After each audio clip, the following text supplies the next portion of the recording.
What's going on, everybody? It's your buddy, your pal Spaz Phoenix, the YWC Reality Check, and yeah, we're still doing this Triple H era series, and it won't last forever. I'll say that right now. This is not something that'll be forever and ever and ever and ever and ever.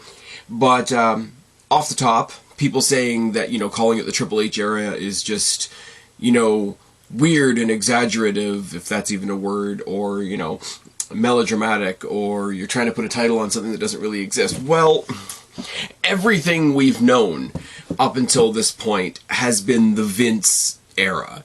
So I think it's pretty markable. I'm pretty sure, don't want to get too into the weeds about how old I am, but Vince has owned the WWE, or ran the WWE, or was king shit on turd lane in the WWE for as long as I've been alive. So if Triple H can have another me worth of WWE reign, then absolutely we are going to call it the Triple H era. So that's what I'm going to call it for now. I am going to run this at least until Clash at the Castle. Because, he took the reins at SummerSlam, and we saw what that was like when it was, a show mostly put together by the old regime and sort of tweaked by the new regime in all the right ways. And to take us to the first full pay-per-view. It's an altered situation. It is a B pay-per-view. It is an international show, which means it is going to have a little bit of the house show feel that some of the Saudi Arabia shows have, except without the political ramifications. So it's sort of a weird place for me to flagpole, but at that point I'm going to decide whether I keep going. If you want to talk in the larger scale of things, if you want to put a stamp on it and say, what did Triple H do to the WWE? I think we're going to wait till next year's WrestleMania for that. But right now, we're getting the dribs, we're getting the drives, we're getting the slow steps in the right direction. And I think it's worth noting that Triple H hasn't just gone, let's go with women's wrestling. Let's go with this type of wrestling. Let's go with that type of wrestling. I think in the, what do you want to call it, like 2 weeks that he's taken the reins, not a Roman pun, I promise, he's touched on a little bit of everything. He's touched a little bit on the main event. He's boosted both mid-card titles. He's made a small contribution to the tag team division. We're going to talk about that in a second, but predominantly it has been a push for the women's division, which, let's be real, even in the hands of Vince, when you're talking about mainstream North American pro wrestling, nobody handles a women's division better than the WWE. It's not AEW. Impact is in the conversation. And to the best of my knowledge, New Japan doesn't have a women's division. They partner up with other women's promotions, which is awesome. Don't get me wrong. But that's them partnering with somebody else and letting them do the work, is it not? So we're going to get to why I give Triple H such a benefit of the doubt at the end of this, because I do have some extra little tidbits that I want to throw in as far as the way I've built my own personal opinion of this so far. But even when Vince was running things, you still had a better women's division than the only other company on the block. And, they've still got a title on Jade Cargill. So, I don't know what to tell you. So we're going to run through this once again. We're going to pick out the growth points from Raw. We're going to pick out the growth points from SmackDown. I still haven't watched NXT. Anybody who is watching NXT right now, you guys know how much I used to love the brand back when it was good. Tell me if there's something I need to check out. I know Katana Chance and Kaden Carter are the new women's tag team champions, which is really cool. I like them. But it's still the brand that looks like a children's coloring book explodes, so I don't want to watch it and be sad. I do know that the AEW fans are freaking out that there is some kind of NXT special going on at the same time as something that AEW is trying to do. I haven't really followed up on it, because I don't really care. And that's not a dig at AEW. Whatever the conflict is, I'll probably watch the AEW thing. So we'll see how it goes from there. But let's dive into the weeds here. Let's get into a bit of dissection on the week. This is just everything that's happened since the last time I talked to you guys on this. The cliffhanger we had last time was the announcement of the new tournament to crown the new women's tag team champions. Now the brackets were revealed and the tournament started on Monday. here's the thing.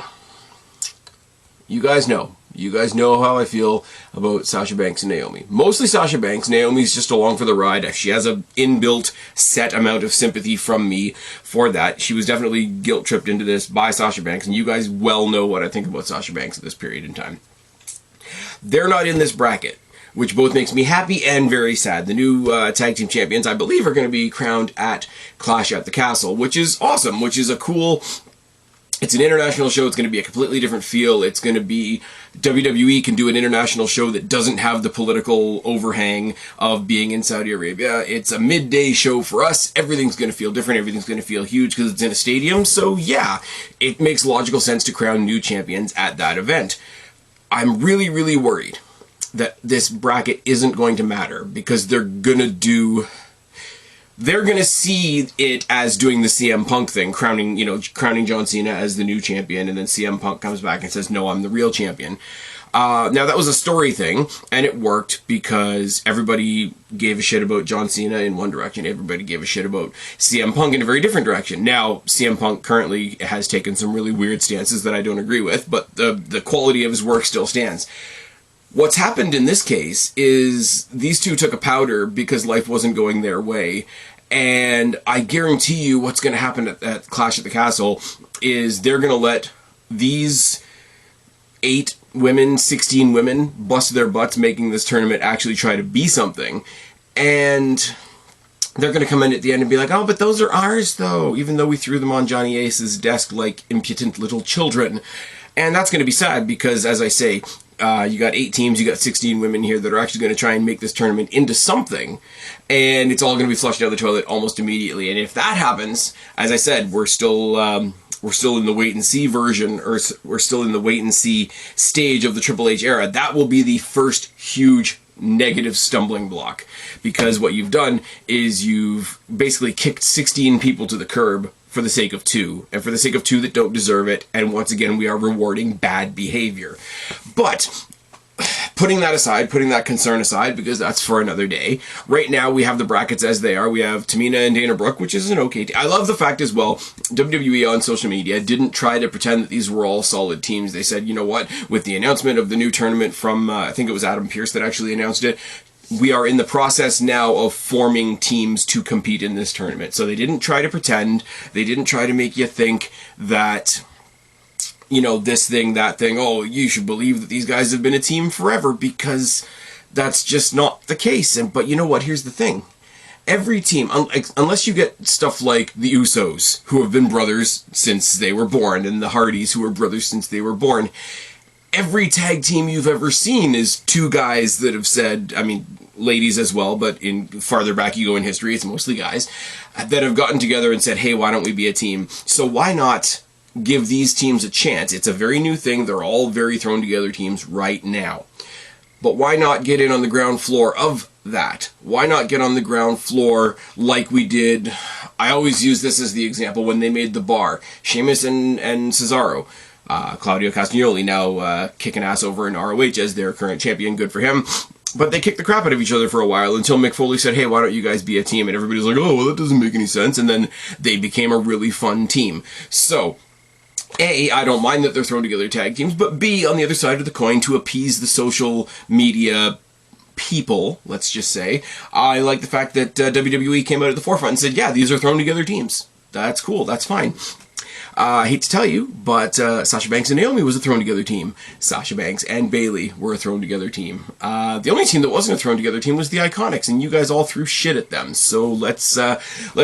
Tamina and Dana makes sense in a way because they both chased the 24/7 title around, and they were in that particular group of people. Now, the rumor is that Triple H wants to get rid of the 24/7 title, which absolutely does not hurt my feelings whatsoever. It was supposed to be the current version of the hardcore title, and it's just not.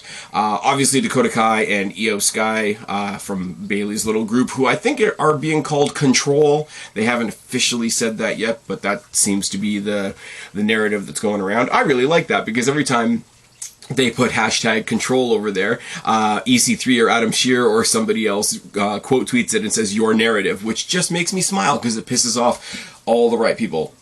Alexa Bliss and Asuka are a cool team. Nikki Cross and Doudrop are a cool, or sorry, Nikki ASH and Doudrop, I should say, only to go along with the rumors that a lot of people that had to have stupid name changes are apparently in the process of seeing if they can get some of their names back. So if these two stay as a team and eventually become Nikki Cross and Piper Niven, or Viper, or whatever she wants to go back to, that will be cool. Over on the SmackDown side of things, you've got Raquel Rodriguez and Aaliyah, which is sort of whatever. You got a David and Goliath type tag team. You've got there was a period of time, I remember LAX in Impact, and I remember who was it? Oh, I can't remember the name now. JTG and Shad. Crime Time. Where you had, like, the token, one big person, one fast person. And I think, I mean, not that Raquel Rodriguez and Aaliyah have anything to do with each other, let's not pretend, but I think you could have that kind of dynamic with that team. Xia Li and Shotzi are two very kick-ass women. You guys know my bias towards Shotzi. Check it off your Spaz Venus bucket list. It's fine. As a team, they almost make sense more than anybody else. You got Natalya and Sonya, which is kind of a loosely, like, hey, here's pro wrestling royalty versus somebody with a little bit of an MMA background, even though it's not focused on, because we have Shayna Baszler and Ronda Rousey. Putting them together kind of makes sense. And then you have your ladies from NXT in Nikita Lyons and Zoe Stark. I like both of them. I would really like to think that they're not going to get jobbed out in the first round. That would make me smile a whole lot. So what did we do on this week's Raw? We set up what I thought was going to happen last week is the trios match at Clash at the Castle. It's basically Bayley and her team versus Bianca Belair, Asuka, and Alexa Bliss, which is great. It does a couple of things. It preserves Bayley's comeback singles match because she hasn't wrestled at all yet. It preserves Bayley versus Bianca one-on-one for the title, which we can save for a later day, which is fine. And it gives us something... It gives us something new and different on the Clash at the Castle card, because while AEW have just started their trios tournament, actually it's going to... Is it going to start this coming Wednesday? I think so. Where we're going to have the Bucks and, oh my god, who is their partner? Yeah, it's Kenny Omega. And at that point, the tournament becomes completely useless because they're going to win. They're going to do trio stuff over there. And we're going to do ladies trio stuff over here. Like I said, Clash at the Castle has that international feel. The international shows always have a little bit of an exaggerated house show feel to them. And a random 3-on-3 match showing off 6 of your women from the division is always good, and it's a good way to spend a bit of time. Dakota Kai and Io Sky advance over Tamina and Dana Brooke because, of course, they did. We got the promotion that Nikki and Doudrop are going to face Alexa Bliss and Asuka next week. And while they're being interviewed, random things are happening in the parking lot that we're going to see followed up on later on. Judgment Day, the Mysterios, and Edge all continues as well. Edge and Dominic have issues because of Edge spearing Dominic last week, and it sort of, them having issues causes Dominic to walk away from his dad, and oh my god, it's terrible, it's horrible. Rey Mysterio has a match with, was it Rey Mysterio and Finn Balor? Yeah, it was. Bottom line being, Rhea Ripley's new fetish is beating up Dominic Mysterio because she brings him out on the rampway. He's dead, and they actually bloodied him up a little bit, which is, you know, not normal. Now, this is all kinds of good. Everybody's been kind of asking the question of, are they actually going to do Rey versus Dominic? I know it's a running joke for those of you that listen to What Culture, that Dominic was going to go heel. Now, if Dominic goes heel and joins the Judgment Day, that's going to be weird. It's like a little kid trying to hang out with his goth big brother's friends, which is fine, I guess. I know I'm stupid to ask this because it's WWE and because it's mainstream North American wrestling and they have TV networks to answer to, and we are in the social climate that we are in. The only way this story entirely makes sense is if you're leading to an intergender 6-person tag where it's the Mysterios and Edge versus Priest, Finn, and Rhea Ripley. Now, I get the argument that WWE doesn't do intergender wrestling, or they don't do it properly anyways. They sent Sasha Banks out there to make Reggie look like a goof, which is why nobody will ever take Reggie seriously. They had the one thing between Baron Corbin, what was it? It was when Becky Lynch and Seth Rollins fought Baron Corbin and Lacey Evans. Was that the thing where there was like the main event for both titles and it was very, very strange, and Becky Lynch took the deep six and everybody lost their fucking minds, so now we can't have nice things. But if you're going to do that, if you're going to experiment with that with anybody, if there's anybody that can stand toe-to-toe with, I mean, a lot of the women in WWE can stand toe-to-toe with the guys if you give them a chance. Don't get me wrong.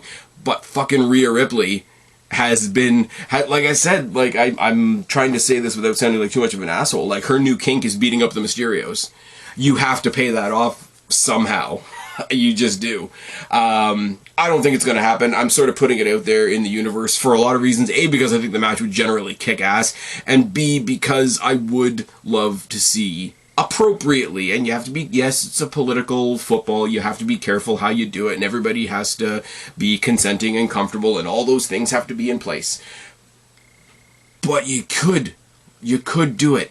Impact Wrestling proves that you can do it. I'm just putting that out there, and I think it would be really cool. Now, do I want to see Rhea Ripley get absolutely destroyed with a spear in a 619? No, because then all the feminists are going to lose their goddamn mind, and we don't need that, and wrestling doesn't need that. But it's kind of a match. It's in that, you know, we know it's never going to happen, but I would really love it to happen thing. You know, shelve it alongside, hey, how about a WrestleMania match between Shawn Michaels and The Rock? It's up in that, not that it's that big or it's of that quality, but it's in that it's definitely not going to happen thing, because Shawn Michaels is old and bald and sad, and The Rock is The Rock. Now, in the middle of all this, they actually did some forward thinking and forward planning to 2 weeks, well, 1 week now, as you guys are listening to this, when Raw is coming to Toronto. Televised WWE is coming back to Toronto. Now, what I love about this is the night before is I'm going to Destiny Summer Heat, checking off your Spaz Phoenix bucket list. Then the very next night I'm going to Raw. And then in 2 months I'm going to Dynamite and I'm going to Rampage. And they're all happening in Toronto because the world is open and things are allowed to happen again. Oh yes, that coward Tony Khan has finally tiptoed himself across the border. Good job, buddy. So, yeah, looking forward to, they announced that Edge was going to face Priest at that point. At the point in the promo, they were saying 2 weeks from now when we're in Toronto. I like the city-based stuff. I mean, AEW does it way too much. Every city that they are in, it's like, okay, let's beat up whoever's from this city. But when you start talking about Toronto, I start thinking about the Toronto-Boston thing that constantly happened when Edge and Cena had their promo back in the day, and it was good. So, yeah, it's a weird group, like the Mysterios and Edge versus the Judgment Day, but also Dominic having problems with Edge, and also the fact that there's 6 people involved in this feud and one of them is female, and how do you make that work in a match? The other reason I say that is you're definitely never going to get that on regular television, but they might get away with it on pay-per-view. They might. As I say, the weird mix tag where Corbin took out Becky Lynch, that was on pay-per-view, that was not on weekly television. And when that went to TV, they edited around it like crazy, which was sign of the times. We're all equal. We're all one human race, right? Except when everybody wants to divide us. Oh, yes. Kevin Owens was back and he killed Ezekiel. That was fun. And I could just leave it at that, but there's so many layers to this that I like. They accomplished so much in about 3 minutes. I think the match went about 3 minutes. He came in, he beat the crap out of Ezekiel. There was no like crazy corny Ezekiel stuff. Ezekiel, I don't even think got an entrance. He got the jobber entrance. Owens came out, beat the ever-loving crap out of him, and finished him off with that corner of the apron powerbomb that he pulls out every now and then. Now, there's a couple cool things here that I want to say, and they're all really simple. It's just a matter of, like, nothing breaks the mold, really, but how long have we said, it would be really simple to fix this, it would be really simple to fix this, it would be really simple to fix this, why doesn't WWE just do it? And this new, like, Triple H era, this Triple H regime that's just saying, yeah, that does sound really simple, we could just do that, why don't we just do that? And like I said, in about 3 minutes they fixed a lot of stuff, because nobody really likes the Ezekiel thing. It's not hitting. The whole I'm not Elias, and I've got Elon and Elias and Ezekiel and all the multiple personality, or I'm just fucking with Kevin Owens thing, only worked because of Kevin Owens. It didn't work when they put him in the ring with anybody else, which means it was Kevin Owens making it work. So they're going to write him off. He'll be back. He'll go home. He'll grow out the beard. He'll grow out the hair. And if he comes back as Elias or even Elias Sampson, remember when he had 2 names?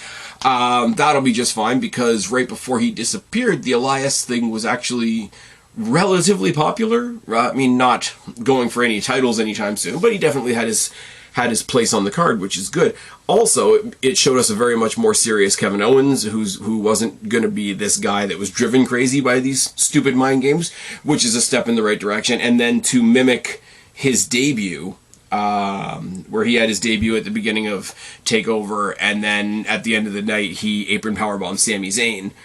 To mimic that, it's like, no, okay, not only are we turning up the dial on Kevin Owens, you know exactly the Kevin Owens we're giving you. And I thought, like, that 1-2 punch of, he's not going to be this anymore, and we know the version of him that you liked. The version that walked onto Raw with the old square NXT championship and stepped on John Cena's US title during the US title open challenge thing. That's the Kevin Owens that we wanted to hold on to, which is really good. So, as I say, 3 or 4 minute segment, maybe more, could have been 5. They interviewed him again later on in the night, and he basically said what I just said. He's like, I just remembered who the hell I am, and there's more kerfuffle in the background, and there's something going on with a car in the background of that interview as well. Not much to say about Rollins. Rollins, I don't know what they're going to do with Seth Rollins, honestly, other than he's kind of facilitating the breakup of the Street Profits. Ford cheated at the rock paper scissors thing and got the match with Rollins last week, and I lost my train of thought. They had the rock paper scissors. Ford got to face him last week and lost. This week he tried to get involved, got himself a little over exuberant, got himself kicked out, and that distraction also led to the demise of his partner Angelo Dawkins. Now they're going to split up this team at some point, and yeah, Angelo Dawkins is going to fall by the wayside. The way that the commentary was drilling home during this match, hey, we know you guys really like Ford, and he seems to be the more flashy guy of the team, but look at all the work that Dawkins is doing, and it's like, you're protesting too much. You're protesting too much. You're worried about us not talking about him because you know we're talking about Montez Ford. Now, I don't wish any bad on the guy. I really don't. He is a hell of an athlete. He does more in a ring than I do. Absolutely. But yeah, this team breaks up and we're not going to see Angelo Dawkins. I think it's going to be a slippery slope. Now, next thing that came up was they did the video package treatment once again for the United States Championship, because God damn it, Triple H is going to make you care about those mid-card titles, and we're going to talk about the other one in a second. Lashley defeated Ciampa in a great match. Everybody coming in here was saying that if Ciampa wins, that's going to be the huge statement for Triple H and, putting the stamp on his new era. By the end of this match, though, he didn't win. I still think he should have won, don't get me wrong. But I think the match itself was the statement, letting Ciampa have the match that he had with Bobby Lashley, in which 3 or 4 weeks ago, I'm sorry, would have been a squash to keep Bobby Lashley strong. So he didn't win the match, but the match was a win for him, if that makes sense. There were some shenanigans on the outside that set us up for, once again, AJ Styles versus The Miz later on in the night. And the other thing we were predicting, there was no Gargano interference. There was no Gargano after the match. There was no Gargano-Ciampa interaction whatsoever, because there was no Gargano. Period. But that is okay. And the other one, much in the same vein as this, the other thing that we had that was just good for what it was. Hey, you know what? Sometimes we don't need a story. Sometimes there doesn't need to be a feud. Sometimes there doesn't need to be anything.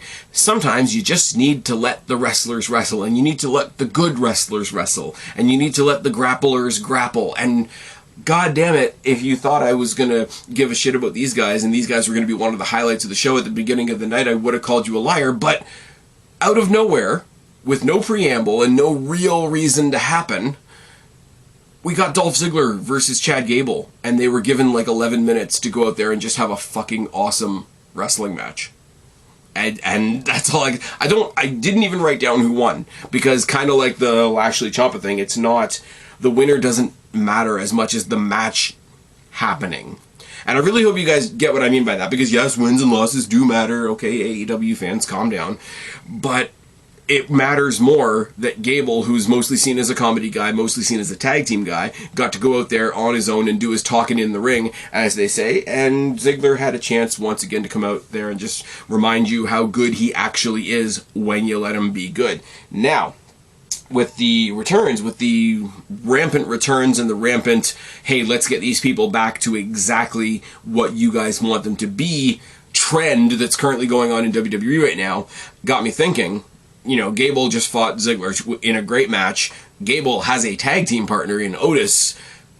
Do we get Robert Roode back? And is he Bobby Roode? And do we get the glorious music back and all that kind of thing? Because when, realistically, I know it's only been a couple of weeks, but I can't legitimately remember when. When was the last time we saw Bobby Roode in the ring having a match on either Raw, SmackDown, pay-per-view, etc.? Because I can't think of it off the top of my head. And, yeah, and am I already going to the Roode thing? Am I already going to the fantasy booking? Am I doing what I'm accusing other people of doing and skimming over this match completely and how great it is? Yeah, I am a little bit. So, yes, I am part of the problem. But Ziggler Gable, they had the chance to talk about both of their amateur wrestling stats and all that sort of thing. Ziggler's high school and college stuff. Obviously, Gable went to the Olympics, and they detailed that in great detail. And that's another thing that I want to talk about just briefly, is Triple H running things. Triple H being the creator and the godfather of NXT. You hear a lot more about the title history and the accomplishments of everybody in WWE from when they were in NXT, now that the guy that created NXT is running WWE, and it's really good. It's really good to hear, but it's opening it up across the board to talk about people's accomplishments everywhere. Ziggler's collegiate achievements, Gable's Olympic achievements. Now, they're always sort of mentioned with Gable because it's part of his shtick, but like, it's being mentioned on commentary in a way that actually gives it a bit of credit rather than just, yeah, you were an Olympian and now you're a goofball, shoosh, etc. Now, he is the modern day Kurt Angle, as in the sense that he can make the goofy stuff work as well. But it's nice to hear that those particular accolades brought up in the more serious voice of the commentary, rather than just him on a microphone reading off his Wikipedia list, as a lot of people accuse The Miz of doing. Speaking of The Miz, look at that transition. We got The Miz versus Styles in the main event. And I'm not really going to talk about the match. It's The Miz and AJ Styles. Of course, the match was great. The problem being is at the end of the match, what you didn't really see, I think AJ Styles won. Again, it's one of those, again, the winner doesn't really matter, but... And they did a really good job of this, because the WWE, for once, didn't beat you over the head with it. They just saw a little bit of commotion in the crowd as AJ Styles was on the turnbuckle. He was celebrating his victory, etc., etc. So he kind of glances into the crowd, but it was I guess it was supposed to be meant as like, oh wait, that's not part of the show. I'm not supposed to look at that. And then in the background, you see it, and then you don't. And then they let social media do its thing, and it's Dexter fucking Loomis. Now, that's cool, first of all. It's a very cool way to have him there and have him be sort of a... And no, I'm not making an NWO joke here, but to have him like sort of storming the building as an outsider is a really cool thing, and to have that play out throughout the night, where we saw cops running around every time somebody had an interview in the back and that kind of thing. We even saw the smashed up car at one point, I think, and with no real explanation other than the person being interviewed being like, oh, that's kind of weird, and then getting back to what they were doing. Now, this is where I get into a little bit of conspiracy theory territory, because look at this main event. You've got The Miz, who's connected to Ciampa. You've got Styles, who's sort of had an on-again, off-again feud with Ciampa, and you've got Dexter Loomis, who's the brother-in-law of Johnny Gargano. Johnny Gargano is also tied directly to Ciampa. If this alone is... And, oh, I didn't mention, in the United States Championship match against Bobby Lashley, Ciampa did at one point resort to using the Gargano escape, so that was nice. And then you've got Miz, who's connected to Ciampa, who's connected to Johnny Gargano, Styles, who's feuding with Ciampa, who's connected to Johnny Gargano, and Dexter Loomis, quote-unquote, rushing the arena, who himself, in kayfabe, is the brother-in-law, or whatever, what they did with The Way and Indy Hartwell and all that sort of thing of Johnny Gargano. So this was a whole segment, in my opinion. You guys can tell me down in the box below or at Spaz Phoenix on Twitter. You can tell me if I'm wrong. This entire segment was a segment about Johnny Gargano that didn't have Johnny Gargano in it, and I think that's pretty fucking cool. Let alone the fact that Dexter Lumis is back in WWE is sort of like the sub-story of that. Switching gears now, as they say. I'm not Michael Cole, I promise. Over on SmackDown, the tag team tournament continued. Raquel and Aaliyah defeated Shotzi and Zaya because my girl Shotzi, check it off your Spaz Phoenix bucket list, can't get a break in life. Sonya Deville and Natalya are on the outside trying to interfere, and they get their asses kicked by both teams, which is nice. And then they stick in later on that it's Sonya and Natty that are going to face the NXT team of Nikita Lyons and Zoe Stark next week. I'm not really going to cry for Natty. Natty is very much a supporting staff kind of character on the roster. If she's one of the ones facing the NXT women and is there to make them look like $1,000,000, that's absolutely cool, and I don't think she gets enough credit for doing that.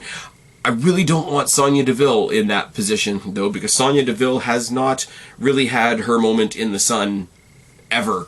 Like, ever. The weird shit happened to her in real life that was terrible. She came back as an authority figure for a while because she didn't want to be in the ring just yet, which is absolutely her choice.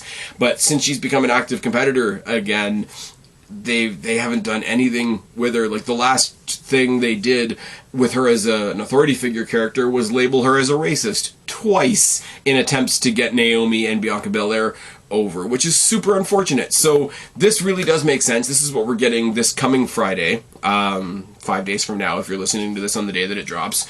We are getting Sonya and Natty, who are going to make Nikita Lyons and Zoe Stark look like $1,000,000. The other half of that, too, is Nikita Lyons and Zoe Stark's aren't exactly jobbers. They don't need that much help to make them look good. Zoe Stark, I remember when Zoe Stark showed up on Black and Gold NXT, and you could tell almost right away that she was going to be a pushed entity. And then you've got the weirdos on the internet that are like, oh, they're only pushing Nikita Lyons because she's hot. I'm like, okay, cool, you go in the ring and do what she does. That's not even a thing, is it? I don't know, I sort of went off on a really frustrating tangent right there because, yes, once again, I hate to break it to some of you out there, you are allowed to succeed in WWE, even if you're white and blonde. It's a thing. It's true. Drew McIntyre comes out to cut a promo talking about the return of Karrion Kross last week, which was awesome.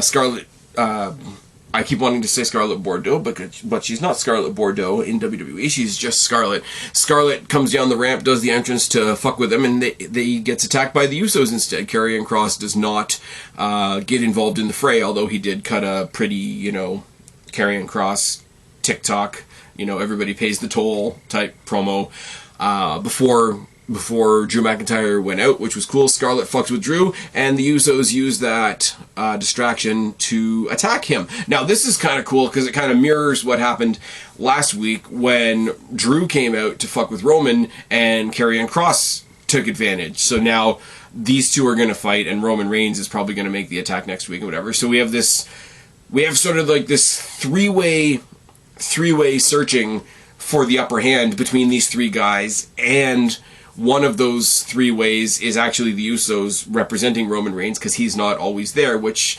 offers all kinds of different weird iterations of storytelling and all that sort of thing. Later on in the night, Drew takes out both of the Usos in the back. They yell at Sami Zayn for running away and not helping them because that continues that story as well. I really do think we're pushing towards a Sami Zayn face turn at some point, which would be fine. This leads to the Usos calling out Drew McIntyre later on in the night. They say, find a partner and come fight us right now. And of course, Drew, being the upstanding babyface that he is, he makes the super intelligent decision to come out and fight them by himself. But then eventually he's joined by Madcap Moss for reasons. Madcap Moss and Drew defeat the Usos later on in the night, and in the what do you want to call it, the schmoz after the match, Drew's setting up one of the Usos for a Claymore, and Sami Zayn pushes him out of the way and takes the bullet. So the Usos are sick of Sami Zayn, but Sami Zayn's still trying to prove himself. That is an interesting side story while the Usos are trying to maintain their tag team championship status and be the stand-in for Roman Reigns in this triple threat with Cross and Drew, even though Roman's not there. So they're trying to serve multiple points. And Madcap Moss is another one. I said it about Zoe Stark in NXT. Madcap Moss is one of those guys that's clearly, or at least in the Vince era, he was definitely a project guy, because look at him. I don't know if he still is or not, but like, this is a pretty high-profile place to stick him in. You've got the Unified Tag Team Champions taking on the #1 contender for the Unified World title, and he needs a partner, and they stick Madcap Moss in there. I mean, it's an indicator of something. Obviously, they think highly of him, but he's... If their team had lost, for example, there's no doubt in the world that Madcap would have taken the pin. Speaking of tag teams, there was some jobbers in the ring, and Pat McAfee going nuts on commentary, basically saying, gee, I wonder if they know who they're facing tonight. And because I forgot what show I was watching for a second, I thought it was going to be them taking on Omos, or it was going to be them taking on, apparently Commander Aziz is going back to being Dabba-Kato at some point, which I'm absolutely fine with. Dabba-Kato and Omos should be a tag team, but that's another story for another day. But no, instead, even though Swerve Scott is a tag team champion for the other guys, we got the return of Hit Row. And I don't really have much to say about this, other than the fact that Hit Row are back, and that's a lot of fun. That's somebody else to add to the tag team division. B-Fab on the mic is kind of cool. It's sort of been implied that she's more so going to be in a manager role than necessarily an in-ring competitive role, but we know that she does have some wrestling training, so if she does, that's one more person for your women's division, that's one more team for your tag team division. We've helped out everybody, and they all got some mic time before and after the match, because obviously it was them versus two local enhancement talents, I'll say, so it didn't last very long, but it was more just to get them out there and say, yeah, we're back, which is really good. If we're just sort of clawing back all the people that were fired during the big let-goes, the big layoffs of the COVID era, then this doesn't hurt my feelings. It really doesn't. Bayley's back, Dakota Kai's back, Io Shirai finally moves up, Karrion Kross and Scarlett are back, Dexter Lumis is doing this cool invader thing, now we've got Hit Row. I mean, Gargano's coming. I don't know when and I don't know where, but he's definitely coming, right? Next up, we're supposed to get the contract signing between Liv Morgan and Shayna Baszler, because Shayna Baszler is finally being thrust into the singles spotlight as well. Another tick box for Triple H, and that's going to take place at Clash at the Castle, and it could actually be a thing. Could actually be her actually getting the actual recognition that she deserves. I'm going to keep saying actual because, you know, I don't sort of believe that it's... I don't know how they took... And I know this could go for anybody from NXT, from good NXT, I should say. I don't know how they killed Baszler so fast on the main roster. And that could go for 100 other people, that's fine. Keep in mind that Roman Reigns was also from NXT, so we can't say that as if it's a 100% thing. What I love about this, though, is the table is all set up in the middle of the ring for Liv Morgan, Shayna Baszler to do their contract signing. It was cool. It was a contract signing with no host because Adam Pearce was all over Twitter saying that he was happy to have Friday off, so that was odd. Nothing ever came of that, but I wonder if it will. But before any of that can happen, Ronda Rousey comes in out of the crowd. She talks about being suspended, talks about being fined after her post-match assault on Liv Morgan and a referee at SummerSlam. And she said, well, you know, seeing as I'm going to get fined every time I attack somebody, maybe I should pay a bunch of them ahead of time. And she just dumps the duffel bag out on the table, doing like asshole, like, I'm richer than you, I can beat the crap out of you and pay the fine afterwards type stuff. And then she leaves. She says she's going to get her hands on Liv Morgan at some point. She's going to get her title back at some point. And then she storms up the rampway and she crosses paths with Shayna Baszler. And this was really good. It was weird character stuff from Shayna Baszler because she's like, you know, you can't do this. This is not how we do things here. There's a way and a method and all that kind of thing. And Ronda just looks right at her and says, you used to be a killer, and walks away.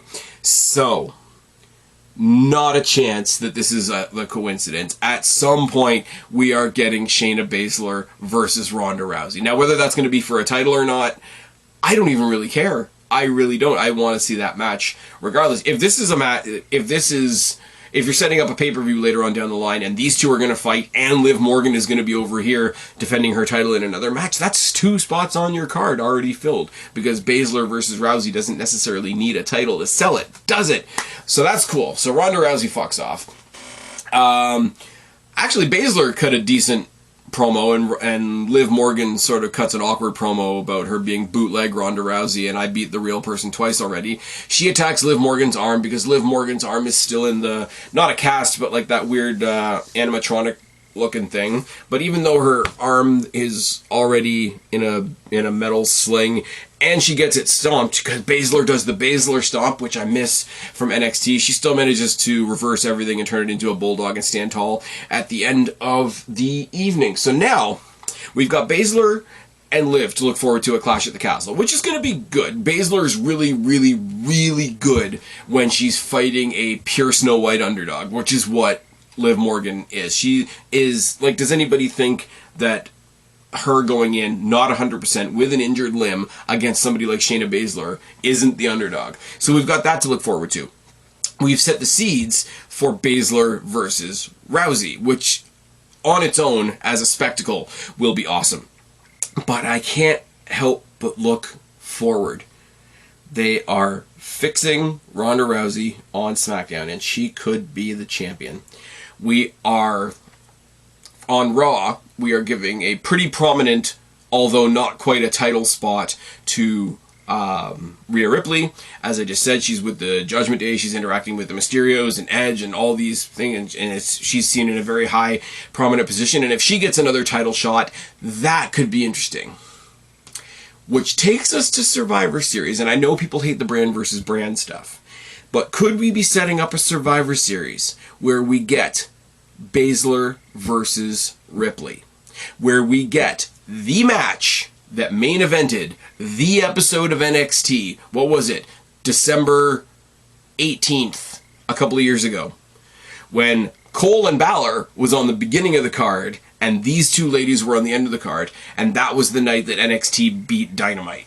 Could we be getting that match at Survivor Series? I'm probably crazy. I'm happy to have you tell me down in the box below, or if you're listening to this in an audio platform, you can find me at Spaz Phoenix or at Spaz Phoenix 1, and you can tell me that I am crazy. But until somebody comes along and tells me that it's not happening, I'm going to wish Baszler versus Ripley into existence for Survivor Series. We've got the time.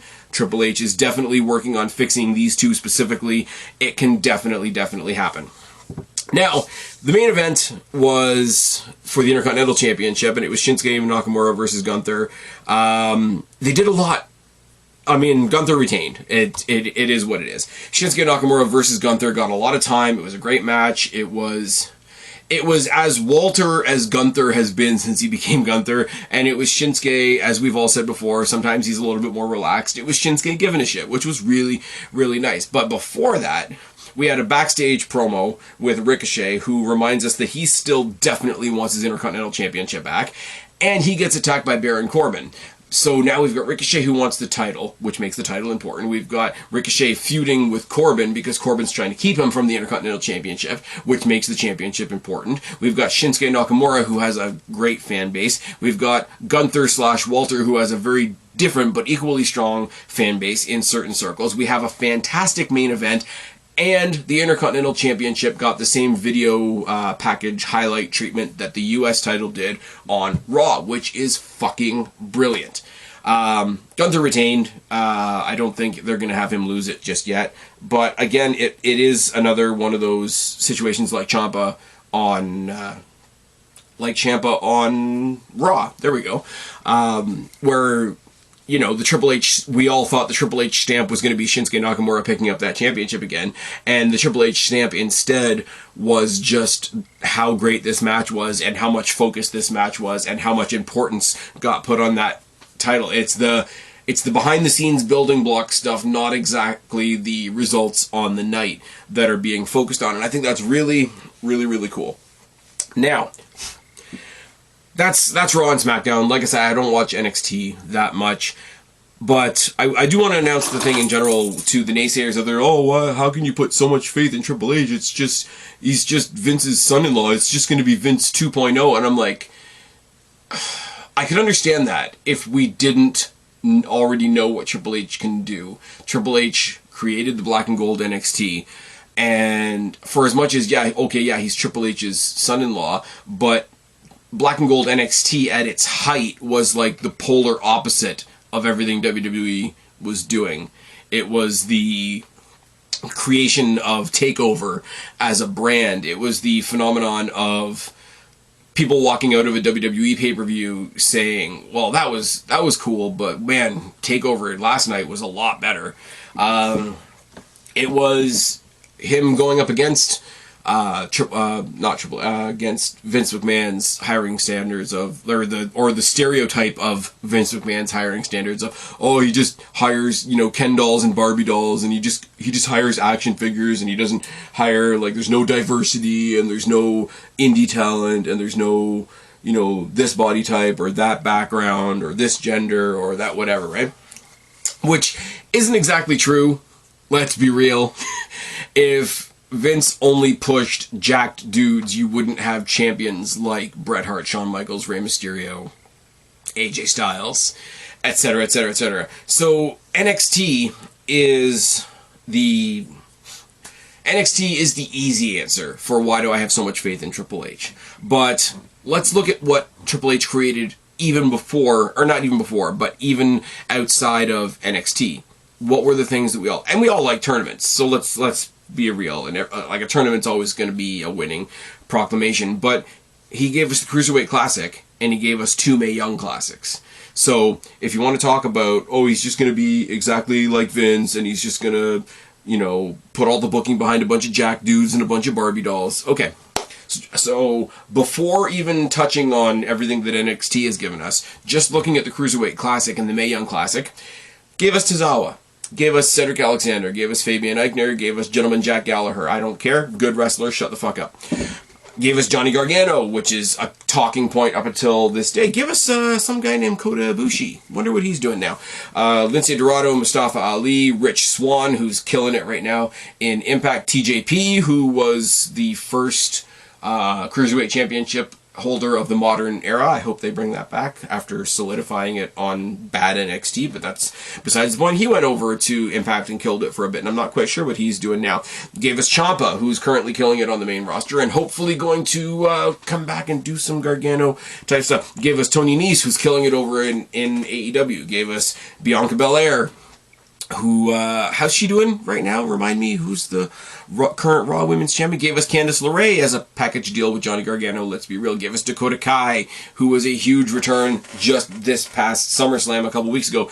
Gave us Kairi Sane, who was good enough that we all make a big deal about missing her now. Gave us Lacey Evans, who isn't everybody's cup of tea, I know, but she's good. It's fine. Gave us Mercedes Martinez, the current ROH Women's Champion. Gave us Mia Yim, who killed it in NXT. Maybe had a bit of a fall down at TakeOver Toronto. I was there. It's fine. We don't need to talk about it. But now she is going, and she's killing it in Impact. She actually, on Friday at Emergence, had a cool championship match with Jordynne Grace, and I think she was robbed in that match. Gave us Piper Niven, who right now has a really silly name, but she's really good. Raquel Rodriguez, who's definitely a project right now on SmackDown. Rhea Ripley, who's awesome. Serena Deeb, who's awesome, and currently an Angry Karen on AEW. Gave us Tay Conte, who's now Tay Mello, who is the AAA Mixed Tag Team Champion with her husband, Sammy Guevara, and good for them. Gave us Xia Li, who's just a lot of fun. Gave us Deonna Purrazzo, who is the hidden gem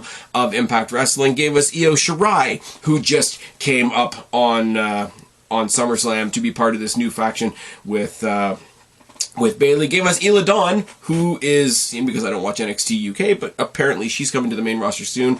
Same thing with Ginny. Don't know enough about her, but I do know that I've liked what I've seen her in, and she's married to Walter. Apparently. Good for that. Gave us Casey Catanzaro, who's now known as Katana Chance. Gave us Karen Q, who's now known as Wendy Chu. Gave us Meiko Satomura, who's apparently killing it in NXT UK. I don't know. I don't watch it. I won't pretend. Gave us Lacey Lane, who went on to become Kaden Carter, who's awesome. Gave us Priscilla Kelly, who went on to be Gigi Dolan, part of Toxic Attraction, and they ruled NXT's women's division for a while. Gave us Rachel Ellering, who's just generally pretty fucking awesome, Tegan Knox, who everybody hopes comes back really soon, and Toni Storm, who I think is set as a new #1 contender for Thunder Rosa over in AEW, possibly at All Out. So please show me the action figures and Barbie dolls in the types of people that Triple H has brought into the fold, and then we can go back over into NXT, where we have champions like Bobby Roode, like Shinsuke Nakamura, like Finn Balor, like Samoa Joe, like Kevin Owens, like Sami Zayn, like Karrion Kross. And I know Karrion Kross isn't everybody's cup of tea, but that's fine.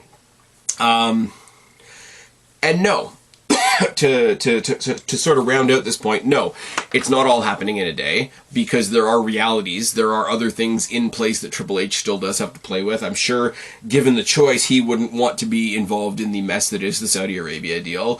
I'm sure there's a lot of things he would like. I'm sure if you asked him point blank how he would feel about doing like a Forbidden Door type thing with AEW, I think his answer would surprise you. I don't know the guy, but I'm just spitballing right now.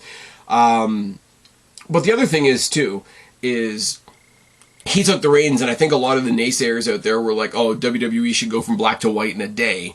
And it's not going to, and it shouldn't, and it's no good for us if it does that.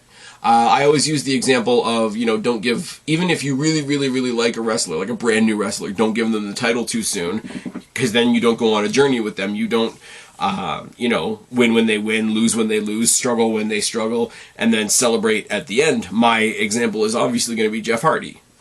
How long was Jeff Hardy in WWE before he grabbed the big one? I think it was at New Year's Revolution, was it not? Or I'm definitely wrong. Or it was Armageddon, maybe, I don't know. But many, many, many, many years before we reached the pinnacle of being a Jeff Hardy fan. I want to treat Triple H's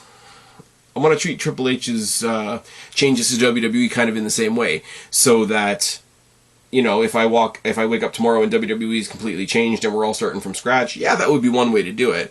But I would also love to, sort of like the sarcastic part of me, would love to see all the things we hate about the show disappear one by one and see the changes come one by one. If they had opened up Monday Night Raw and outwalked Bayley and Dakota Kai and Io Sky and Karrion Kross and Scarlett and Dexter Lumis and Hit Row and Johnny Gargano and Tommaso Ciampa became the world champion that first night, it'd be like, okay, cool, fine, those are all things we wanted, but what do we do now? So I have faith in Triple H based on everything that he's done up until now, and I'm not upset that it wasn't changed in a day, because I don't think it should. That's a very simple answer to what people are trying to make a very complicated question. And this is only the second iteration of the Triple H era podcast series here that I'm doing. If you guys are enjoying it, please let me know. I'm going to do it until at least Clash at the Castle. Once we get to that point, you can tell me if you care or not, quite frankly. Anyways, I've been Spaz, your YWC reality check. Subscribe up there, talk down there, start a conversation. Keep all these conversations going. Don't be a stranger. I will talk to each and every last one of you later, but for right now, I am tagging out. Bye, guys.